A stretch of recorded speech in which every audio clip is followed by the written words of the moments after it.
Good afternoon, everyone. Good afternoon. Welcome back. Welcome back to the show. We have a great guest for you guys today. And before I introduce him, I just want to say this isn't really an early stream.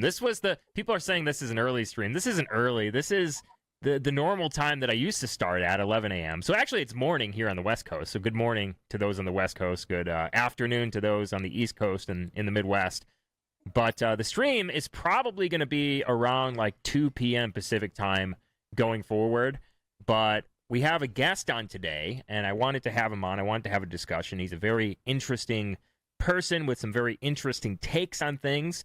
Some of the things that he goes over on his YouTube channel, some of the things that he writes about in his blog are things you really don't hear anywhere else. And so wanted to have him on, and then we're going to, after we have him on and we have a discussion, we're going to go into the main show and talk about all of the happenings, all of the things that are happening, especially with what's going on Twitter lately and some other things. So welcome to the show, Cameron McGregor. I appreciate you coming on the show. And how's things, man? How's it going? Yeah, great to be on, Vince. You and I have known each other for a few years now, and I've followed your content for a long time. I've always learned a lot, and I respect you as a true patriot. So thanks for having me on, and I look forward to the discussion. Yeah, awesome. Yeah, so he has a YouTube channel, and this is a fairly new YouTube channel, right? This is something that just came about in the past year, and or maybe like less than a year ago, right? Like a couple months ago, you started this, right? Or a few months ago? Yeah, I just launched in June, and I've been writing for a long time, but the YouTube channel is relatively new, and I also have an Instagram handle. So I'm going fully committed to the social media world, which is, as you know, very new to me. I Yep. tend to stay off those sort of platforms, but there's been interest in my material for a long time, and so I decided to be more public, and here we are. Yeah, you spoke out against when I first met you, you were very against like having a presence on social media, but people need to hear what you have to say. And so I sort of, me and others, and I'm sure have sort of like pushed you in that direction. And there's a bunch of videos in your channel that have like exploded. So I recommend you guys go follow Cameron McGregor on YouTube. His tag is at neo-masculinity on YouTube, and you also have a blog. So let me pull that up real quick. So Cameron, he travels the world. You've been to like how many countries have you been to? I think it's about 30 at this stage. Last I counted. Damn. Yeah. So he travels the world. He notices things. Some would call him a noticer, and he notices like different types of men in different places around the world. And this is sort of transformed. This has sort of pushed him to talk about masculinity, which is like one of the main things that you cover on your channel, but you talk about other things. His take on the economic situation is really what I wanted to have him on the show for, because he's saying some things, like I said, that I've not heard anywhere else. And why don't we just start with that? Let's quick take on the war. Quick take on the war that's happening right now in the Middle East. What are your thoughts on that? Well, let me just say at the outset that I think we're living in extraordinary times. I'm sure most of your audience would agree with that. But I think we're experiencing maybe not just once in a century events, but once in every half millennium events. So I sort of liken what we're experiencing today to the period of the Reformation, when Martin Luther led more or less a rebellion against the Catholic Church. I think we're living in a very similar time. And you're seeing a cauldron of resistance, resentment, revolt against a legacy global order. And that's manifesting itself differently across the world, to be sure. But the Middle East and what's happening there is a fault line in that conflict.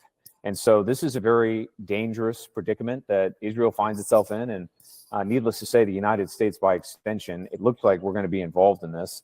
But I think what you're seeing, Vince, is the beginning of a regional war that could potentially spread beyond that.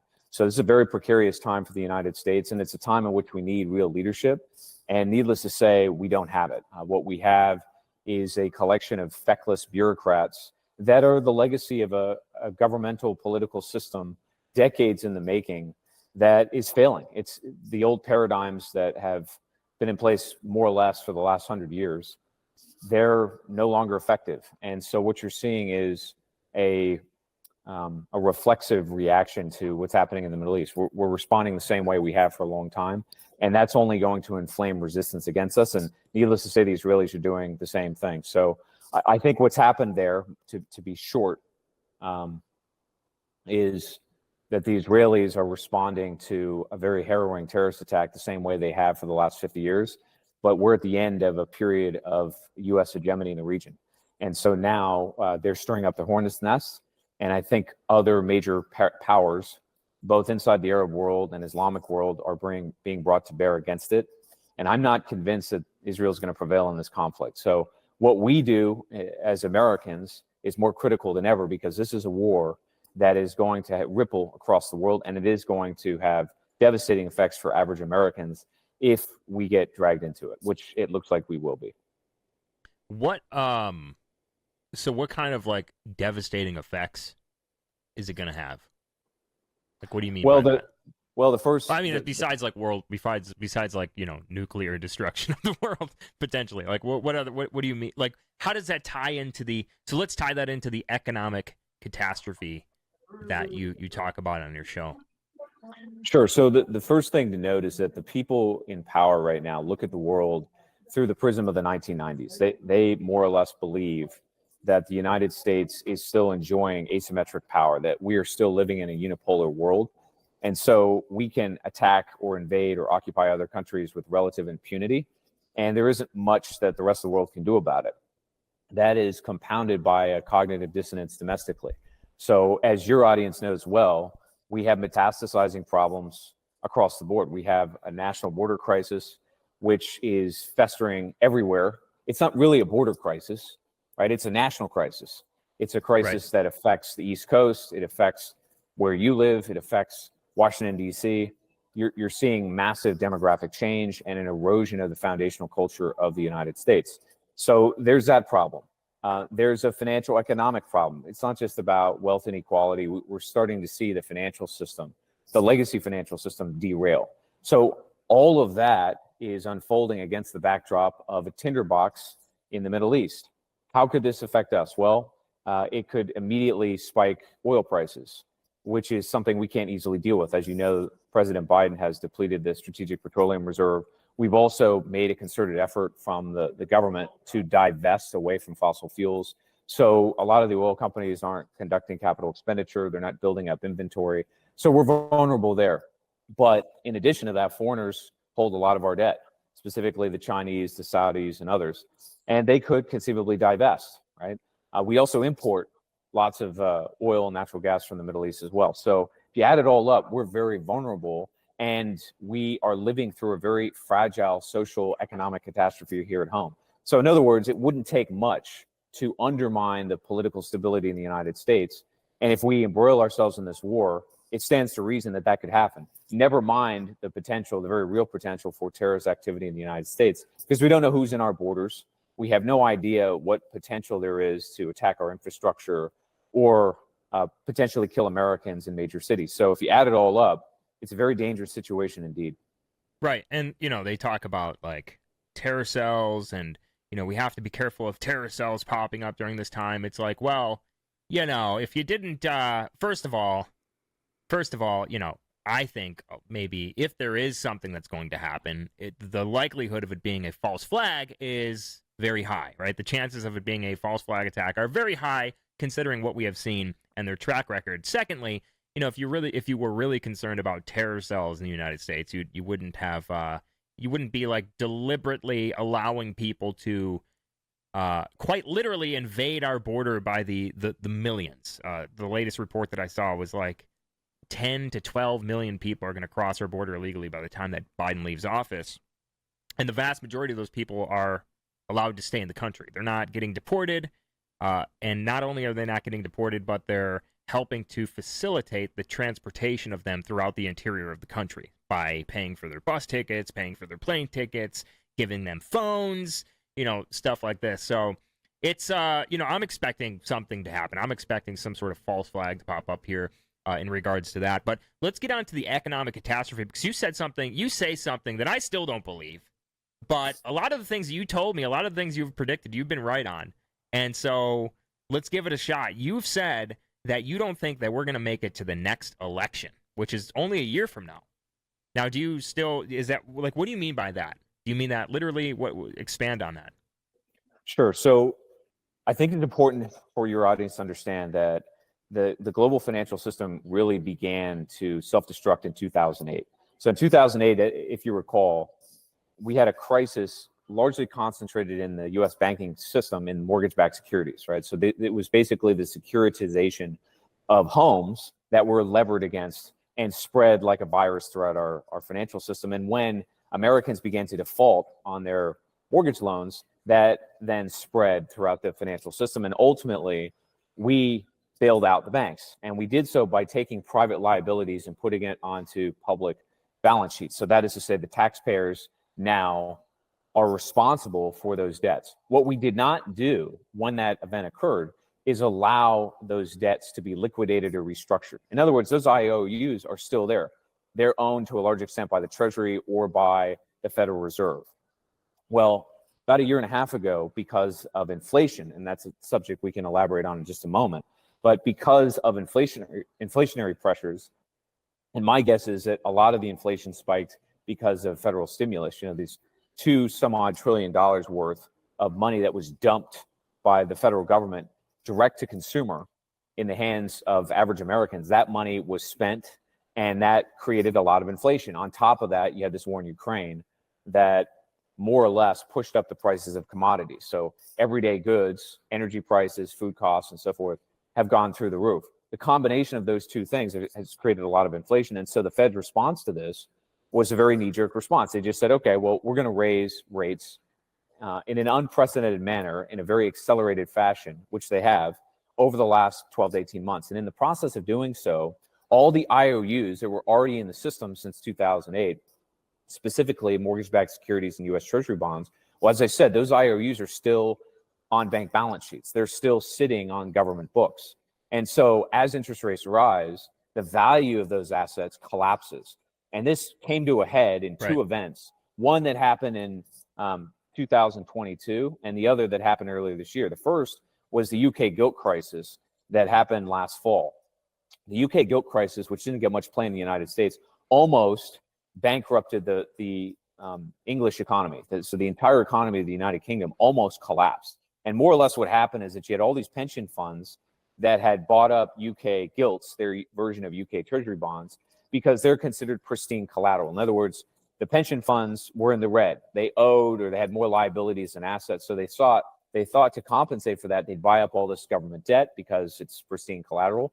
And at lower interest rates, it was. But as the Bank of England raised rates, which is exactly what we've done in the United States, the value of that collateral collapsed. So eventually what happened is that these pension funds were forced to sell that collateral, and that rippled through the entire pension system, which is massive. It's bloatware inside the United Kingdom and across the world.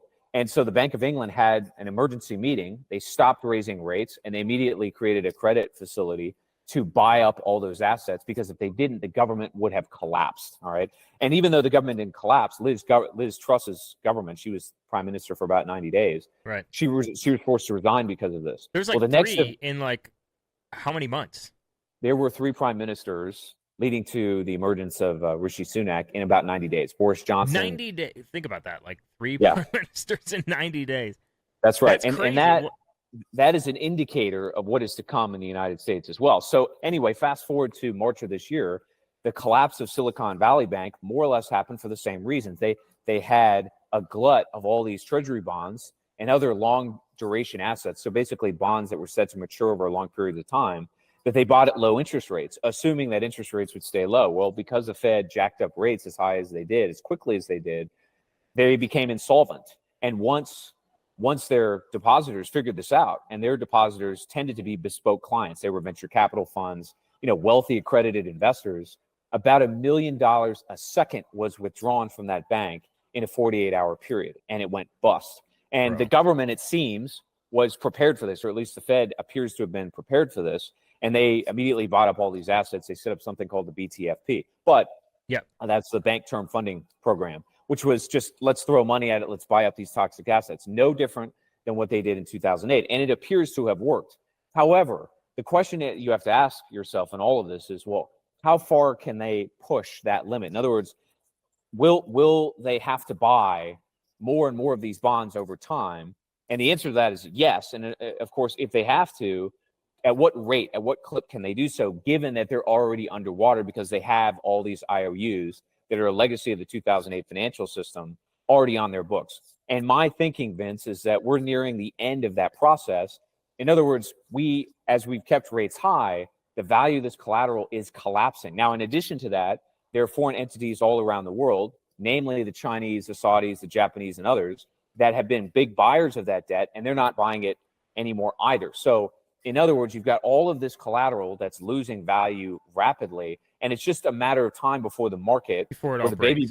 baby boomer generation figures out that the banking system is insolvent. And just to give you a data point, And all of their wealth is in either it's not liquid, right? It's in assets.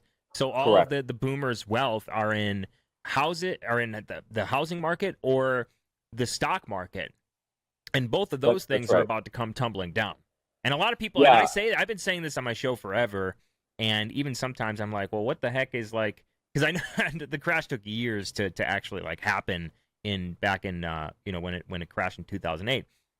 But I think it's going to come down a lot quicker than that this time around. And in my opinion, from what I'm seeing, it might be worse than what we saw happen to Japan, which is they're still recovering from. They still haven't well, recovered from that crash. it's going to create an environment that will test social cohesion. So But do you agree with that? Do you think what do you are there going to be like bank failure, like massive bank failures here? Like what's going on with talk about what's going on with like Bank of America and Wells Fargo. So all the banks, right? I think it's something like 80% of bank deposits in the United States, or bank assets, I should say, are asset-backed securities. And the vast majority of those are mortgage-backed securities. They could be commercial mortgage-backed securities, or they could be U.S. Treasury bonds. And the value of bonds, remember, is inverse to interest rates. So as interest rates go up, bond values come down. And the reverse is also true, right? So as interest rates come down, bond values go up. The question you have to ask yourself is, have we reached escape velocity in terms of the degree of government and private debt? Have and we? the answer is, I think we have. I think we have. And you're starting to see that the interest rate that the feds are paying, or the U.S. government is paying on its debt, is beginning to explode. It's beginning to move exponentially. If you look over the last 24 months at interest rates, they've gone up 500%, right? We were paying virtually nothing on the 10-year Treasury. Now we're paying about 5%, which doesn't sound like a lot, and historically it wasn't. But when you have debt loads that are in $30 trillion range and higher, that's when you're starting to feel these effects. And remember that the more debt you accumulate, the less stability there is in the system. In other words, it just won't take a whole lot. It'll take one or two major failures to blow up the whole system. I think we've arrived. I can't imagine us getting another 6 months without having another market accident or a catastrophic failure. And of course, that quick, huh? What feeds into this is this festering conflict overseas, right? So not only are we, and right. not only are we vulnerable domestically, not only do we have a social crisis, not only do we have a divided population, racially, culturally, politically, and otherwise, but now we're stirring up the hornet's nest by provoking other powers around the world.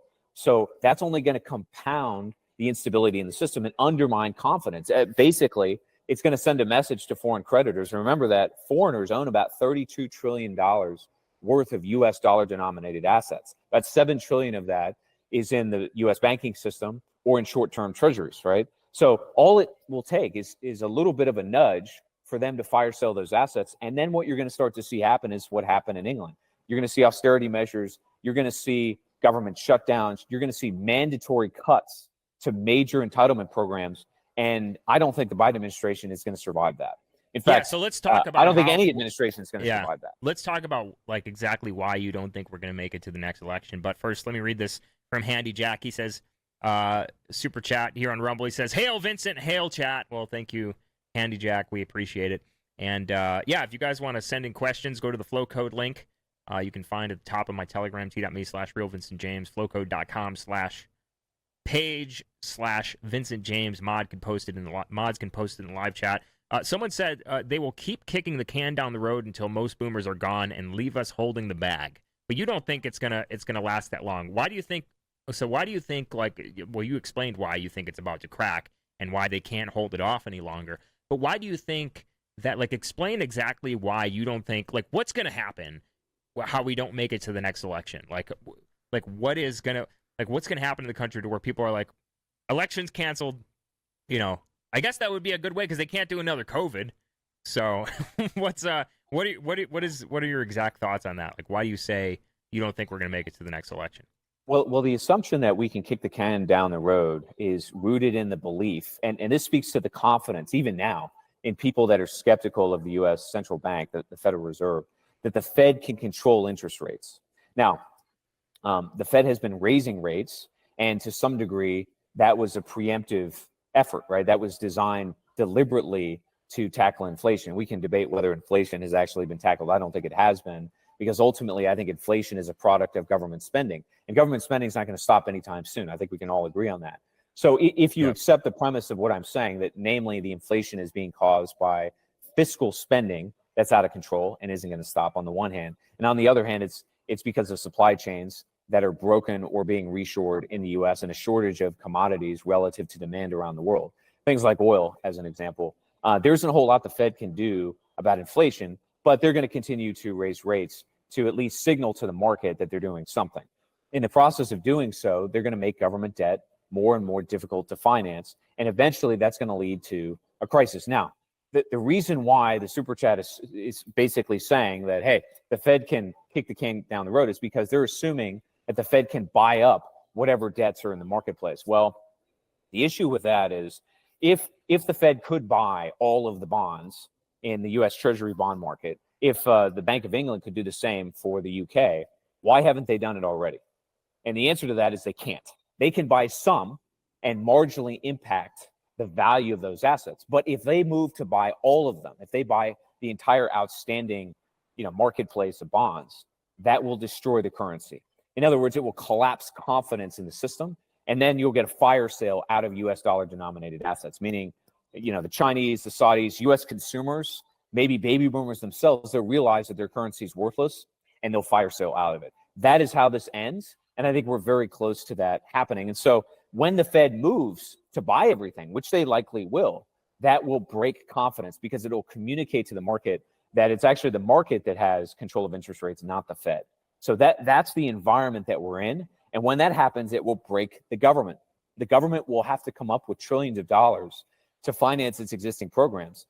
It won't be able to do that, Vince. And when that happens, the social catastrophe that's already unfolding around the country, the tent cities that we see, the epidemic in fentanyl addiction, the foreclosures that are spiking around the country, the corporate defaults, layoffs, and all the rest, there'll be no safety. There'll be no constraints anymore because those social programs will dry up. And that's how I see this happening. Right. And then also you add into that the fact, like you talked about, 3 prime ministers in 90 days. Like, this is happening all around Europe. This is not just in the UK. Like what's going on in France right now? Like, give us a quick rundown of what's going on in France in terms of social cracks. Like, we went over an article on our show a while ago, and it talked about how billionaires are buying up these what they call golden passports to what they deem safe countries because the social because they understand that they understand what you understand, right? So they're buying up these golden passports to what they call safe countries, where they're like literally building bunkers into the sides of mountains, and like in preparation for this, in case this comes a lot quicker than they expected. And we're seeing sort of the evidence of this all around the world, and France, the UK, and here. So what are your predictions on that? Like, what do you think? Give us Spain. Give us a rundown of what's happening and what you expect for America in terms of social unrest. Well, let me just make a couple points here. One is that, by virtue of living in a hyper financialized world, which we do in the U.S., we forget that an economic system is a human system. In other words, the economy is nestled inside and incubated by human beings, not the other way around. So you'll when you have these discussions with people, a lot of folks will say things like, well, the Federal Reserve can implement whatever policy it wants, or the Treasury can declare whatever it wants. That's not the case. If the value of your savings, if the value of the currency that you're using collapses, your investment in the system will collapse. How do we know this? Well, we've seen this in Argentina, Zimbabwe, Germany went through this to a lesser extent. We went through it during the Depression in the 1930s. People forget that the 1930s was a social catastrophe in the United States. Social cohesion broke down. And the reason why we have a lot of these entitlement programs today is because there wasn't anything the government could really do to forestall it except to deploy massive amounts of public service programs to prop people up. Well, this time you're going to see the inversion of that. You're going to see a government that's already overstretched and overextended retrench. And when that happens, the underlying problems are going to become explosive. Now, regarding France, you're going to see that on steroids because of the mass immigration that has occurred in that country and the United Kingdom and Germany over the last 30 or 40 years. They have more or less papered over these problems by growing their welfare state. In fact, these societies are only held together by a collective investment scheme we call welfare. That's it. That's the only thing that's keeping it together. You know, I was in France over the summer. Well, they said there was a 4% rise. Real quick, they said there was what'd they say? We were just talking about it the other day about the growth in the economy, the GDP. How much of that do you think is due to like government spending? Well, I think the majority of it is government spending, but even more important than the government spending is consumer spending. And what's propping up consumer spending? It's debt, right? It's the ability to borrow money to go out and spend. Now, that debt may be underlined by the government, right, in the form of stimulus checks or, moratoriums on rent, whatever. But it may be private sector debt. It's credit that's keeping the system going. So if there is a heart attack in the credit system, which is what I'm forecasting, those payments will stop. Those benefits will stop. And that will lead to an explosion of a social catastrophe across the West. And I think that process has already begun. Remember, financial crises don't happen all at once. They happen in waves down. Right. What's happening in France is that they're effectively dealing with a divided population because of the mass immigration and also a very narrow elite comprised of globalists that are prodding them into this war in the Middle East. And so because they're divided in terms of who to represent, which constituency to satisfy, they're stuck in no man's land. And that will last until the financial system breaks. And when that happens, you're going to be in what I call the state of exception. And the state of exception basically means that the legitimacy of government will collapse because the social contract has dissolved. And that social contract is not expressed in the Constitution or anything else anymore. It's basically that your standard of living stays high, or that the public services that the government affords are reliable. Once that's compromised, that's it. That's the end of it. Yeah. People are saying stock up on food and ammo and water. Preparewithvincent.com. Yes, definitely preparewithvincent.com. You're right. You're right. You're right, chat. Who was that? Future Dead Guy 1 says go to preparewithvincent.com. Yes, definitely do that. So what do you expect to see? So you go back to 2018, you go back to the Yellow Vest protests in France.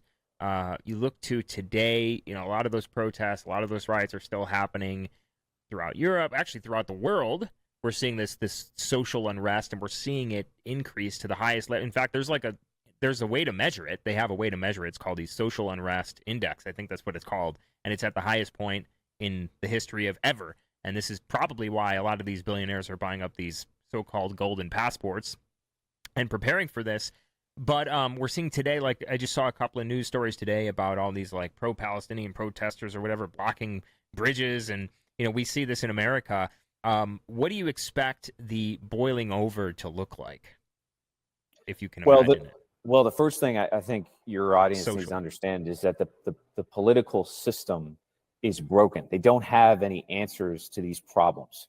And, if you ask the average person on the street, hey, do you think the government is trustworthy? Do you think that the financial system functions properly? Or do you think that the system is corrupt? Do you think it's broken? The average person on the street, and this is confirmed in polling data, in virtually in every country across the West, shows consistently that people don't trust the government anymore, that there is no legitimacy. But a lot of people will respond to that and say, okay, well, if that's the case, then why don't they take action? Well, the answer is the welfare state. It's because they're satisfied enough in terms of material wealth or standard of living such that they won't take action. But if that collapses, then all of this underlying resentment and festering antagonism that's already built into the system is going to start to explode. We're not there yet. When does that come? Well, I think it's going to come with the implosion of the financial system, but it's not just that. It's a recognition that the entire political structure is seizing up, that the Republicans, the Democrats, they have absolutely no answers for any of these problems. And you're going to start to see resignations. You're going to see turnovers in governments across the West until there's a bottoming out process and the population at large coalesces around new movements. I would call these parallel structures. And this brings us to what I write about more than anything else, and that is the neo-masculine movement. Now, the neo-masculine movement is going to largely comprise young men, right? Men between the ages of 20 and 40, men that feel alienated, men that have been disparaged or invalidated by their own governments, and more or less numbed either by redistribution or welfare payments or video games or anything else. But that group, which has divested from society over the last 10 to 20 years, is going to kick in. Where is the evidence for this? Well, the manosphere is evidence for this. The manosphere, the red pill movement. I think the crypto. Yeah, like the Tates, the Andrew Tates, and them, and yeah, right. This is a broader recognition that there's a social crisis in the United States. And remember, this is not on the radar screen whatsoever of elites in power. They have no idea that this disaffection of modern men is even going on at all. To the extent that they've written about it, they basically said men are lazy and we've fallen out of the labor market voluntarily because of helicopter parenting or whatever. They are completely misdiagnosing what's going on. But what's in fact happening is that this is a rank and file that's coalescing in your world, in the America First movement, in the alternative media space, in the manosphere, in the red pill movement, and it's all blending together into what I call the neo-masculine movement. And that, for all intents and purposes, is a movement of hyper-inflammation, of hyper-consciousness and awareness that society is breaking, and eventually it will formulate into new political movements and new political parties. And that's what you're going to start to see, I think, in the months and years ahead. Trump is an example of this. Donald Trump didn't create a new party, but what he did is tap into a festering movement of nationalist resentment that's getting stronger and gaining momentum. You're seeing this around the world in the form of strongmen. Vladimir Putin is an example of this. It's a sort of re-Tsarification of Russian nationalism embedded in Vladimir Putin. You're seeing it in Xi Jinping in China, who is, representative, if you will, of the Sinification of China. In other words, China is reawakening as a national entity or as a dynastic entity and beginning to regain a sense of self-confidence. So that's what's more or less happening around the world, and it's manifesting as what I call masco nationalism, but it's a neo-masculine movement. It's young men that are disaffected, that have fallen out of the labor market, that no longer buy the legacy paradigms, the 9-to-5 corporate job, or the idea that you would get married and have 1.5 or 2.5 children. That paradigm is gone. It's broken. And men realize it, and they're divesting as a result. And so the neo-masculine movement, its mandate is to rebuild the system. It's not just about revolt. It's ultimately about reform. And I think that's what's going to happen. And so this is like part of the shift in the Overton window that you talk about a lot. What do you think about, some people are mentioning the Spanish Civil War. So what do you think about like the political parties in the country? What do you think is the future of the two-party system in the next few years? Yeah, there's a couple things to note. The first is that a lot of Americans think that the two-party system is embedded in the constitutional framework of the country. In other words, it's just part of the governing apparatus of the United States. In a sense, it is. As such, it's rotted from the inside out, just like everything else. In other words, the two-party system is no different than the Department of Treasury or the FDIC or the Federal Reserve. In other words, these are institutions that are rotten. They're broken. They're anachronisms. They don't work anymore. Okay. And so when the US government defaults, as I think is happening now, it goes through this grinding out process in which all of its debts are called in. And eventually it goes from being this oversized Goliath to shrinking in a very short period of time.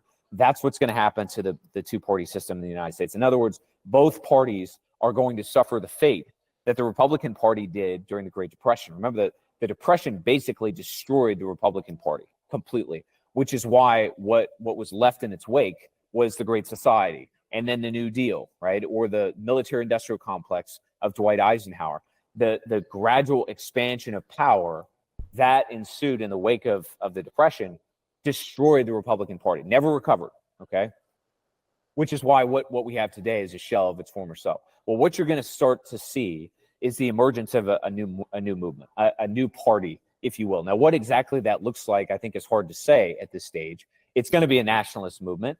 It's going to be from outside the political structure. I don't think there's any question about that. It's manifesting itself as we speak in the manosphere and elsewhere. But like the Republican Party during the Civil War, it's going to break the legacy government, right? It's going to completely overwhelm the legacy structure when this occurs.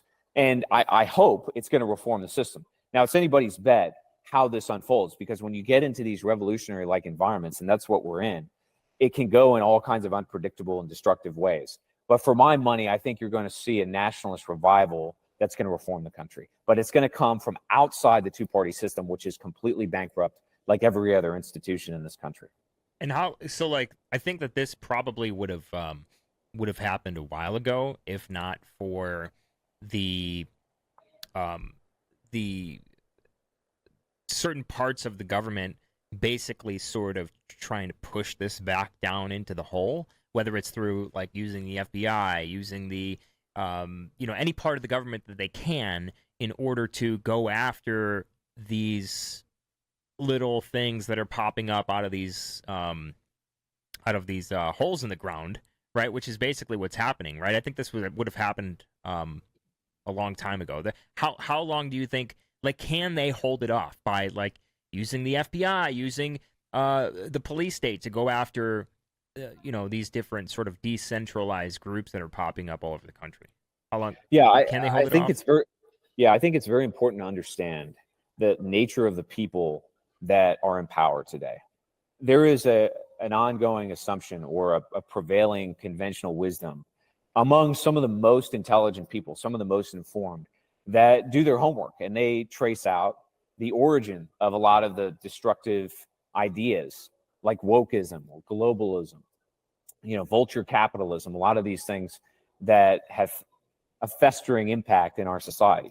What you're seeing in college campuses, this is sort of Frankfurt School mentality. And as a result of understanding where these things come from, they attribute a degree of competency to people in positions of power. They view the entire political structure as a facade that's orchestrated by puppet masters behind the scenes. Well, that's not really the case. The government, more than anything, Vince, is a decayed version of itself, right? In other words, these institutions, the Fed, goes back to 1913, right? It's 100 years old, and it's trying to deal with a monetary system that bears no resemblance to the world when it was created. And so it's using defunct policy tools to do so, right? That are to some degree engineering its own self-destruction. The entire government has fallen victim to this. In addition to that, because of the bloat, the massive overextension of government power, there's nobody really in charge. A lot of people wonder who's really running the government. I think that's true for people inside the government too. I don't know who exactly is running the government. I don't think anybody is. I think what you have is a constellation or a confederation of different agencies 100%. that are all competing. Especially now with Biden, who is like correct, totally incompetent, can't even find his way off a stage. That's like a really good way to put it. Literally like a constellation of dozens, maybe even more, of different agencies that are pulling it in the direction that whatever agency wants to go. I mean, that's what's happening. That's right. But just to finish the thought, the reason why we're in such a dangerous position is because rather than having some degree of self-awareness for the limitations of what this structure can do, the elites that are in power today, and remember, they're not elite at all, they're just bureaucrats that have inherited a dysfunctional structure, okay? And so the entire government has been restaffed with people that are not nearly as competent as they were even 2 decades ago. But there's no awareness of that. And so they're pushing the pedal to the metal. That's why they're stirring up trouble, whether it's in Ukraine or it's in the Middle East, or, you know, they're using rather hawkish language with the Chinese, because there's no awareness that the internal mechanisms of political economic power in the United States are actually severely weakened. And that also manifests itself in the police forces or in the US military. These are institutions that have atrophied severely. So the danger is not in a police state at all. The danger is when this financial Armageddon that I'm talking about really starts to make landfall. The danger is you're going to get a power vacuum. And that could create any number of possibilities. And so the question becomes, who's going to fill that power vacuum? What I can assure you is it's not going to be the legacy structure. That bunch is on its way out because they've engineered it such that they're going to self-destruct. The question is what comes next? And this is a spring-loaded scenario because there is no alternative party. There is no real party apparatus or movement or infrastructure in the United States. I mean, to the extent it exists at all, it's the America First movement. It's what you're part of, Vince. That's it. Yeah, but there's nothing really beyond that. One thing you said is like really making me think, like, people maybe don't even realize how much these institutions have rotted. People don't even realize how weak these institutions are. People don't realize that, like you said, the government and the ruling class are basically shells of them, their former selves. And it's because there's sort of like this magnification that is happening, almost like a projection, right? They're projecting themselves to be, they're magnifying themselves to be stronger, more powerful, more in control than they actually really are. Because if you look behind the curtain and you see who's using the projector, it's a very tiny, tiny, tiny person. And once people realize that, once, you know, that person completely loses control, I think that's when you're going to see shit hit the fan. And like you said, I think this is going to happen sooner rather than later. And, you know, they're trying to shove the moles back in the mole holes as quickly as they can, but you only have so much of the FBI to there's so many things going on. And there's only so much of the FBI, there's only so much of the CIA, there's only so much of the IRS, there's only and even these they're struggling to find, you know, people for these positions. And it's like you said, just a constellation of different agencies pulling the government and pulling the world in all sorts of different directions, and it's about to all come tumbling down, and it truly is like a paper tiger here. So it's I just wonder what it's going to look like. Well, the effects, I think, are going to hit like a freight train because, you know, part of what people have to understand is that economic systems are human systems and human systems are chaotic systems. And chaotic systems are nonlinear, they're unpredictable, and they're extremely volatile based on incremental changes. And we just spoke about one. Look at the tremendous effect that just raising interest rates has had on the United States. Our debt grew by $1.5 trillion in 90 days alone this year. We are now spending almost, I think it's eclipsed actually, what the defense budget is on interest payments. And that's at relatively low rates today. Well, what happens when those rates double or triple? And obviously, as your debt loads start to grow meteorically. What happens if they just decrease the interest rate? Well, they can try, but remember that market, you know, the government debt market is a supply-demand market. And this is the problem, is that in order to spend more and more money, you have to issue more and more bonds, which means there have to be buyers. And so again, going back to the super chat earlier, if the Fed says, okay, we'll just buy all the bonds, it'll destroy the currency. And that will only provoke even more selling, right? So it'll have the inverse effect. It'll create a feedback loop that will spiral a default even faster. And my suspicion is that the central bankers are aware of this, which is why they're not buying all the bonds. They know that there's an upper limit. And remember that that's a confidence game.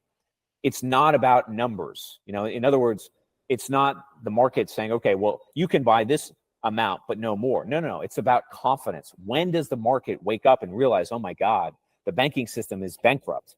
that moment is fast approaching, but that moment is coming across the board. In other words, there's going to be a broader recognition sooner rather than later, Vince, from your audience and others, that actually the government doesn't have control of these things and has squandered any real comprehensive national power that's necessary to stabilize these situations. I mean, think about it. If you're trying to impose an authoritarian rule in the United States, why would you overextend your military forces around the world? Why would you compromise the integrity of those military forces by weakening them with wokeism or political correctness? But that's what they've done. They have destroyed the very infrastructure that they depend upon to impose that power, but they don't recognize it because most of these folks have drunk the Kool-Aid. They have consumed their own product. And how do I know that? I know that because if you want to get ahead in Washington, D.C. or in New York City, if you want to climb the corporate ladder in the Fortune 500 world, you have to imbibe, you have to groupthink, you have to accept or acquiesce to wokeism or political correctness or multiculturalism, whatever it is. If you don't, you're out. And so, what's left are a bunch of people that are incompetent, that are inept, that really have no idea what the hell they're doing. And the only thing they can do is express talking points. And that's what we're hearing from the U.S. government. A lot of government officials are saying the U.S. government or the U.S. military can do all of these things, but there's no substance behind it. There's no real elaboration on how we actually implement these policies because they have no idea themselves. And that's when you're in the danger zone, which we are. We are in the danger zone. We're in a state of exception in which you have a spring-loaded situation that could very quickly get out of control. And my guess is that's going to happen long before the election next year. And all bets are off regarding what exactly that looks like. But I think it's going to provoke a massive response from this neo-masculine movement that is beginning to awaken. Yeah, on your blog, you talk about the military and how you're in the military. Were you what's the extent of that? And what did you see? Yeah, well, I grew up in the military. My father was in the military for a long time. And, I've lived, he was in the Army, and I've lived in different Army posts my whole life. And then I went to the Naval Academy, and I served as a naval officer on a surface ship back in the 2000s. And what I observed was a military organization that was fast declining, right? It wasn't just the wokeism and the political correctness. And at that point, it was a problem. You have to remember that the U.S. military has been used as a laboratory for a lot of these rather backward government policies for a long time, if for no other reason that the military can't say no. Right? It has to do whatever the government says. So they've implemented a lot of this equal opportunity nonsense for decades. And when I came along, what I saw is a military organization that had spiraled out of control. In other words, you had a budget with no oversight. You didn't have much of a military strategy. You didn't really have competent people coming into the service. We were short-staffed all the time when I was in the service, in part because of the 2008 crisis. And the 2008 crisis was completely unexpected in the U.S. military. We had no idea that it was coming, and when it came, we went from spending every dime that we could and cut our budget substantially overnight. I mean, I saw it firsthand. That's what you're going to see again. But remember that in the 1980s, the U.S. Navy had 600 ships. Today, we have 200 maybe that are functional, but the mission has been the same, right? It's forward presence. It's maintaining global maritime security. We couldn't possibly do that. We can't do it today. So we're running on empty, and it's just a matter of time before the car runs out of gas. And I think we're beginning to approach that time. It's yeah. I mean, this is something you've been telling me for a while now, and like I said, you've said some things that I was just like, yeah, I was like, huh, really, how in the world can that be possible? And then it came true, and another thing like that, and I was like, kind of like, oh, I don't know, it sounds a little crazy, and then it came true, and now you're saying this, and I totally agree with most of what you say, but when you told me that one conversation that you had, when you told me you don't think we're going to make it to the next election, I was like, well, come on my show, let's talk about it, let's see. And, all of the things that you're saying certainly make sense. So for those who are just tuning in, this is Cameron McGregor. You can find him at Cameron McGregor on YouTube, or at Neo-Masculinity on YouTube. Make sure to check him out. I'm going to pull up his YouTube channel here so you guys can see this. And he also has a blog. It's called menandcity.com. He travels the world. He talks about masculinity. He talks about what's going on in the world. So make sure to check his YouTube channel out. Make sure to sub over there. Make sure to subscribe. A lot of his videos have just like completely taken off. And he has a real way of explaining things that a lot of people love. And I appreciate you coming on the show, man. I appreciate you taking the time. Is there anything you wanted to leave the audience off with at all? Yeah, it's great to be on your show, Vince. Thanks again for all that you've done. You know, you're a true patriot, and I, for one, really appreciate it. All I would say to your audience is some truly spectacular things are in the works. We are on the cusp of, I think, events that nobody would believe even 12 months ago, okay? And that will create a very dangerous situation, as we discussed on your show, Vince, but it also means opportunity, real opportunity for us collectively to reform the United States, which is in a very dangerous spot, right? And a lot of the decline that we personally have experienced, all of us, the collapse of the middle class, you know, the complete collapse of the border of the United States, the demographic erosion of the founding culture, the founding identity of the United States, all of these things are going to kick into gear in the next few months and years in ways that I think are going to be truly revolutionary. So don't give up hope. Re-engage, be active, and pay attention to what's happening. Because I can assure you that the people in power really have no idea what the hell they're doing, nor do they have any appreciation for the magnitude of changes that are happening around the world. And that goes for all of them, Republican, Democrat alike. And so be prepared, get engaged, and be ready for new parallel structures to emerge, new movements, new political parties. It's all in the works. It's all coming. New people. And people are asking, what is your Twitter account? Yeah, I think it's called at CMAC, at CEAMAC. I'm not that active on Twitter. Well, you That's should probably be. something. That's People probably are something going I need to viral on change. there right now. Like, there's a lot Yeah. of, yeah, you should be a little bit more active on Twitter. So go follow him on Twitter. So it's, what is it? At CEAMAC. CEAMAC. Yep. Got it, on Twitter. And make sure to follow him on YouTube. CEAMAC, Twitter. Let's see if we can pull it up here. I don't even know if we're going to be able to. Yeah, there it is. CMAC. CEAMAC. Oh, I'm not even following you. All right, so we got to follow you. There we go. All right. Yeah, like I said, I just started in the social media world. I also have an Instagram account, which is at Neo-Masculinity, at Neo-Masculinity. Just As like you know, YouTube. Vince, I've been a ghost. I haven't really been all that public. Yeah, you've but I been think now is the anti-social time. media for the longest time. And then, you know, like I Yeah. said, like at the beginning of the stream, we sort of like, people like me sort of pushed you in this. And the people need to hear what you have to say. Like, not a lot of people are saying what you're saying.